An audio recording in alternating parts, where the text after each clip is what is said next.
Matikan. Ia mendengar suara langkah kaki dari arah gudang tua belakang rumah. Suaranya pelan, seperti seseorang berjalan sambil menyeret sandal. Aldo mengernyit. Ia yakin tidak ada orang lain yang sedang bekerja di area itu. Rasa penasaran membuat Aldo berjalan mendekati gudang tua tersebut. Bangunan itu sudah lama tidak dipakai dan pintunya terlihat lapuk dimakan usia. Saat sampai di depan gudang, suara langkah tadi tiba-tiba menghilang. Aldo mencoba membuka pintunya perlahan.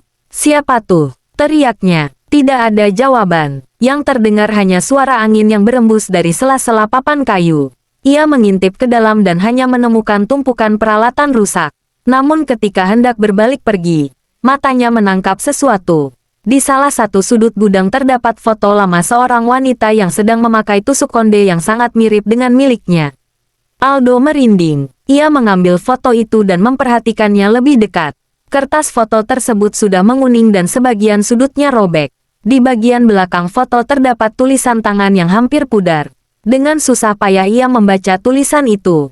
"Milik Nyai Ratih, jangan dipindahkan." Aldo langsung tertawa kecil. "Ah, paling cerita mistis kampung doang," katanya sambil menyimpan kembali foto tersebut. Meski berusaha terlihat santai, ia tidak bisa membohongi dirinya sendiri. Sejak menemukan tusuk konde itu, kejadian-kejadian aneh mulai muncul. Bahkan udara di sekitar gudang terasa jauh lebih dingin dibanding tempat lain. Sementara itu di dapur, Titin sedang berjuang membuat nasi goreng spesial untuk Parungkat. Masalahnya, ia terlalu gugup sehingga berkali-kali salah memasukkan bumbu. Kona yang sedang membantu malah membuat keadaan semakin kacau.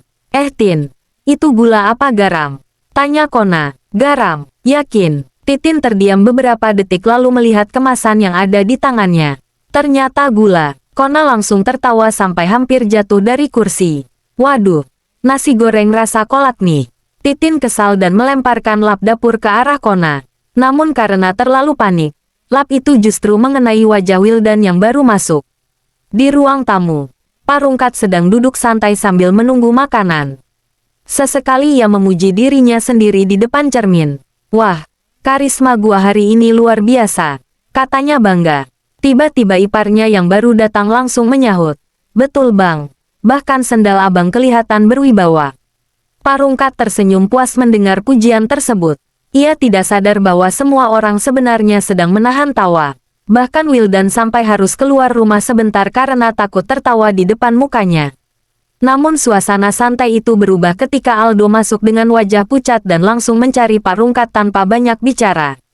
"Ada apa lu, Do?"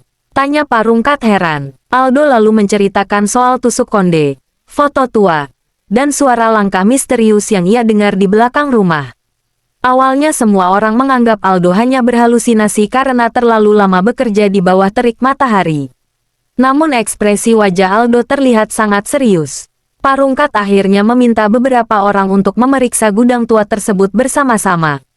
"Kalau memang ada apa-apa, kita lihat sekarang," katanya. Meski terdengar berani, sebenarnya Parungkat sendiri diam-diam merasa penasaran sekaligus sedikit takut dengan cerita yang baru didengarnya.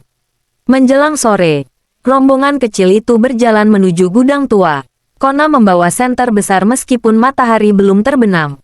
"Biar profesional," katanya bangga. Sesampainya di sana, mereka mulai memeriksa setiap sudut bangunan. Awalnya tidak ada yang mencurigakan. Namun saat Wildan menggeser sebuah lemari tua, mereka menemukan sebuah kotak kayu tersembunyi di belakangnya. Kotak itu tertutup debu tebal dan terlihat sangat tua.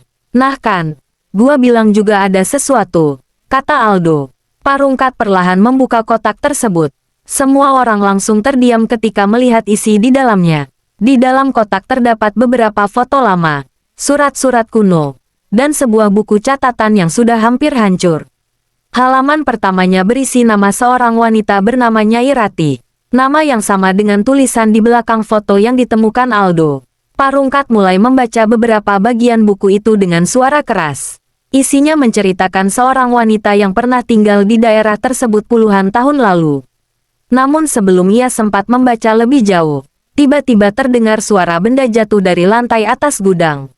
Suaranya keras sekali hingga membuat semua orang terlonjak kaget secara bersamaan. Kona yang paling dekat dengan tangga langsung mundur beberapa langkah.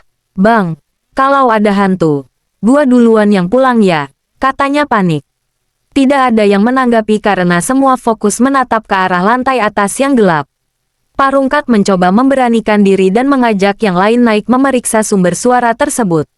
Perlahan mereka menaiki tangga kayu yang berderit di setiap pijakan.